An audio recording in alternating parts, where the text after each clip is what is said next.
So a husband told his wife, hey, I bet you can't tell me something that makes me both happy and sad at the same time. The wife thought about it for a second and said, your dick is bigger than your brother's. Hardy har har har. What's going on, y'all? You're now watching the greatest channel that has ever existed. My name is 𝘰𝘰𝘯𝘺𝘰, and I truly appreciate you guys for being here with me. So yeah, today we're going to talk about funny jokes. A very funny joke that's someone created that's related to Bitcoin. It's actually featuring Key and Peele. But the important part is that it talks about how so many companies, so many institutions, so many investors are involved inside of the cryptocurrency and therefore the Bitcoin ecosystem. Okay, so I'm going to go through each ecosystem. So I'm going to go through each company, through each institutional investor and banks and stuff like that. And I'm going to explain how they integrated through Bitcoin and why this is very, very important. Okay, so here's the skit right here.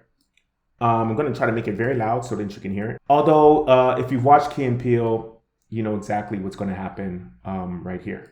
Right? He says, in fact, I'm just going to play it. Watch it. Couple introductions we'll get out here. This is John O'Rourke. Nice to meet you, John. Mr. Ian Roberts. Nice to meet you. Peter Tencio. All right. Nice to meet you. Okay, so as you can see, we have different companies that are that he's giving a proper handshake to. Very nice like that. Okay, so he had Michael Saylor's company, MicroStrategy. A very good company. In fact, it's one of the OG companies that had involvement with Bitcoin. They have a Bitcoin called GPTC, I think it's called, for Grayscale Bitcoin. It's a futures type stock. It's not necessarily a spot stock, or it's not necessarily a ETF on Bitcoin. It's just a futures on Bitcoin. That's the only thing that's allowed in America. The next one that he gave a proper handshake to was in Cash App. And in fact, I use Cash App all the time. If you want to do a transaction quickly from some wallet, and then you want to, like, what I normally do is I transition all the stuff I get from Pulsechain or Xen, or if I need some extra money, I take it from the MetaMask wallet, I send it to Binance, or I send it to KuCoin, and then from there, I trade Ethereum to Bitcoin, and then I send the Bitcoin to Cash App, and then Cash App allows me to send it to my bank account instantaneously. Now, it's not really instant, it's about 10 minutes, but 10 minutes is way faster than, Coinbase that takes almost a week, okay? And then finally, we have PayPal that does pretty much the same thing. It acts the same way that Cash App acts, but I just like Cash App because, it's a little bit faster. And PayPal allows you to then send it to your bank account a little bit faster, although I think in PayPal, you have to convert it to dollars first. Actually, you have to do the same thing in Cash App, but just Cash App is more reliable. Let's continue. Jerome Smith. Come on, bro. What's up, fam? You know this. Keith Williams. Yes. So Visa is actually one of the few companies that, and Venmo does the same thing too. Visa is one of the few companies, right, that has decided to integrate themselves very, very heavily into Ethereum, into BNB, into XRP, into Cardano, into Dogecoin. So as you can see, that's why he gave him that, brother handshake. What's up, fam? You know what's going on, right? The way that black people treat differently than white people, right? That's the joke, obviously. So Visa is very heavily involved in it, and I'm actually shocked that Visa is this heavily involved in it, because normally what happens is when banks are this big, when they're this huge, they definitely get into it. I'm sure Visa has been involved in Bitcoin since 2015, right? So they've been involved with them for a very long time, 8 years, whatever. But for them to publicly say right now, in fact, they said right here, huge deal. Visa reveals crypto payments bombshell that could cause Bitcoin, Ethereum, BNB, blah, blah, blah, blah, blah, to price chaos, okay? But Visa is already involved. You're already doing the things behind the scenes where they're going to allow you to transaction and do transactions in cryptocurrencies. So the fact that they're even warning against stuff like this means that they're going to come out with a solution to make it safer for you to do this. So the fact that they're putting out propaganda that you can have chaos, that you can lose money. And by the way, yes, you can lose money if you don't do your research. That's why you need to watch videos like this. You need to watch channels like this that explain how to properly invest into cryptocurrency. Okay, so once you do that, it's really awesome, and that's why Visa is really good. They have many, many deals. Visa, I'm very shocked that they're able to do this, but I like them. All the types of credit cards are actually Visa involved. Yeah, even my crypto.com card right here is involved 100% in Visa, okay? So Visa has been involved in the cryptocurrency ecosystem for a very, very long time. Nice to meet you. Mary Woodbury. Nice to meet you. Jay Martell. Nice to meet you, sir. Tasha Robbins.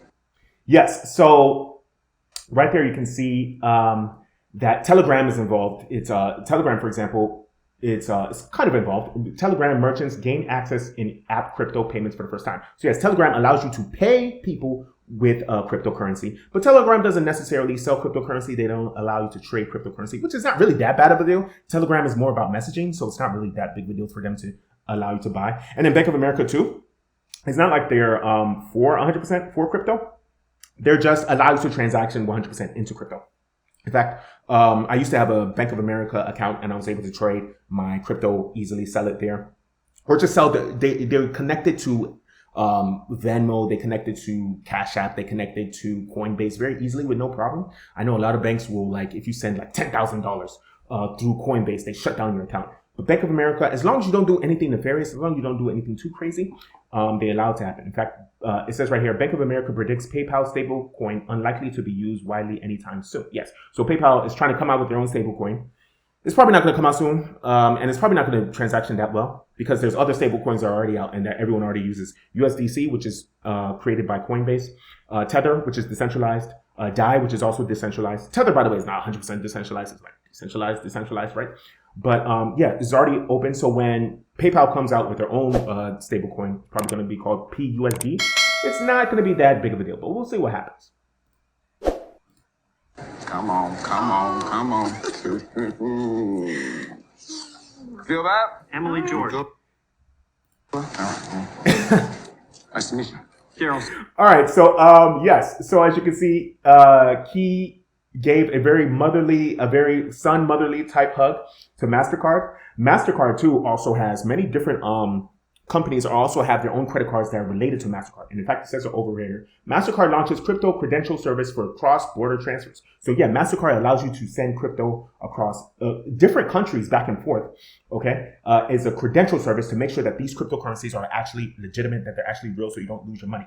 And then he was like, hell no, get your hands off of me when it came to FTX, I mean. So as we all know, Sam Bankman-Fried, as my mama knows, my mom was telling me, by the way, when FTX got sued, Sam Bankman-Fried is going to jail, probably for the rest of his life, for stealing and embezzling billions of dollars from people. My mom was telling me to watch out for that cryptocurrency stuff that you always talk about. So when your mom is giving you warnings about cryptocurrencies, that's how you know it's very, very popular. So you have to be, of course, very careful with cryptocurrency. Again, watch channels like this that can warn you against terrible companies like FTX. FTX is also coming out with a new version. I think they've already come out with a new version of the coin. Do not buy FTX. What the hell is wrong with you? Don't buy FTX. They need to die. Okay, their name is terrible. I don't care. You can make money on FTX. Yeah, let's say FTX 10x's. But who knows if they're gonna crash again and steal your money again? Okay, fool me once, shame on you. Fool me twice, I'm dumb as hell. Stones. Come on. What's up, fam? How you doing? All right. Never forget about that, because that's all we got.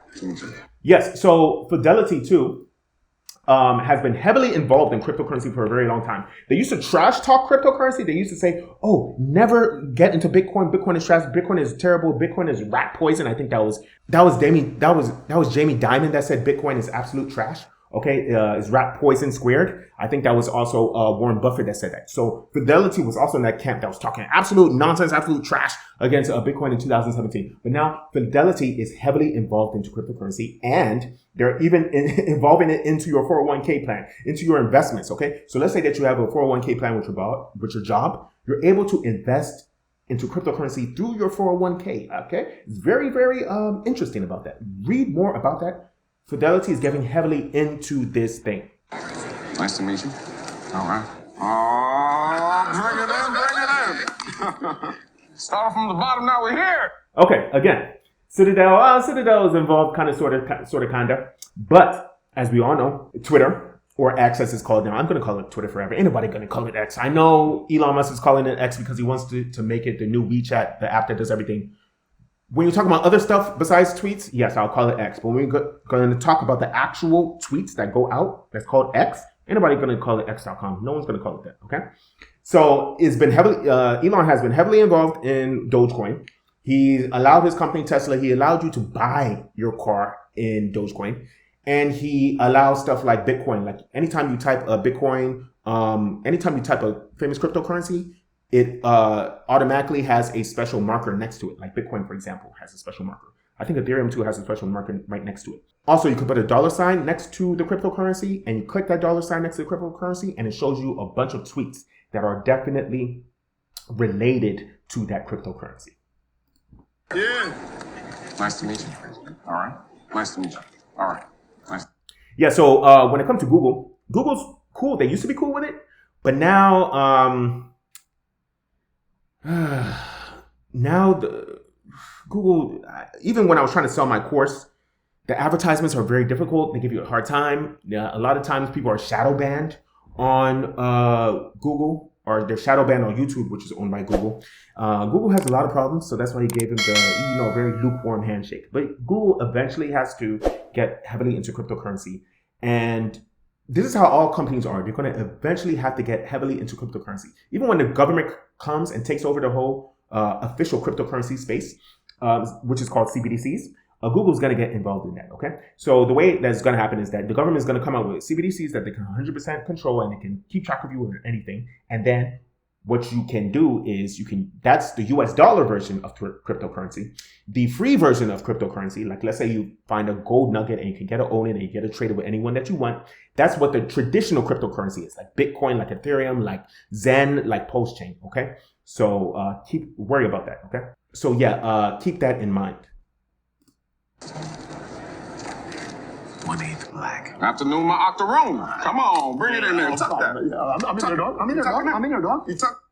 Yeah, so BlackRock is the reason why people are like kind of worried about BlackRock, or they're into BlackRock, or maybe I should involve my crypto into BlackRock or not, is because BlackRock also is, number one, they're way too powerful. They have more assets under management than every other country in the entire world, than the GDP of United States and of China. Besides that, they have more money than every other country that has ever existed that you ever thought of. It's absolutely crazy. Okay, so they're kind of worried about it. And then on top of that, they were talking trash about cryptocurrency in the past, and now everyone likes BlackRock because they're about to come out with an ETF in Ethereum soon, and then that's going to allow Ethereum to explode in its price. Although the ETF is not going to come out until maybe a couple months from now or months from now. They keep getting denied by the SEC. This is really annoying, but all is well that ends well. I'm in there. What's your dog? What's your dog? You talking? I'm in there. You come in there. I'm in there. All right. Nice to meet you, ma'am. Nice to meet you. Oh my goodness, look at this. Oh, she is so beautiful. I want another one. There you go. Precious. Beautiful. Beautiful. What's her name? Oh, this is 𝘊𝘰𝘯𝘵. Okay. Nice to meet you, Miss 𝘊𝘰𝘯𝘵. All right. Yes. So Gen Z, the younger people, the younger you are, the more you're involved into cryptocurrency. Although I look at my YouTube analytics, the most people that watch my videos are actually between the ages of 30 to 45. But Gen Z is definitely heavily involved in it. But Gen X, the ones that are like over 45 years old, the ones that are over 40 years old, let's say, right? Because millennials are like the oldest millennials are 40 years old. Gen X is involved in it, but they're involved in it because, this is a new way to make money. I can't make money through real estate anymore. I can't make money through the stock market anymore. I can't make real money through the stock market anymore. So, yeah, they're involved in this. Come on, there he is. Whoa. Yes. So, and then therefore, the final one, institutional investments are going to get heavily involved in this as soon as the ETF in Ethereum is approved. All right. And then as soon as that happens, the price of Ethereum is going to absolutely explode and everything's going to go good. And this is probably going to make the price that happens in 2025 even better than we thought it was going to happen. Okay. Now I'm telling you this because I thank you. I love you. I appreciate you. Let's get this money.